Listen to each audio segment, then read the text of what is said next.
Guys, good morning. Today's inumin pampalakas, pampatanggal ng mga karamdaman, okra water with matching sibuyas, laso na loya at saka in-slice na lemon. Inom tayo guys habang mainit pa. Ito yung ating pinaka-kape at breakfast na rin natin.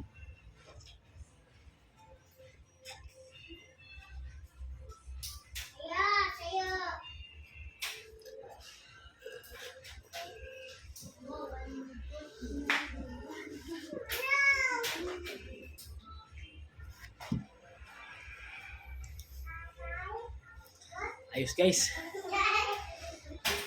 Maganda sa pakiramdam. Try nyo guys. Para sa inyong kalusugan. Thank you for watching. God bless.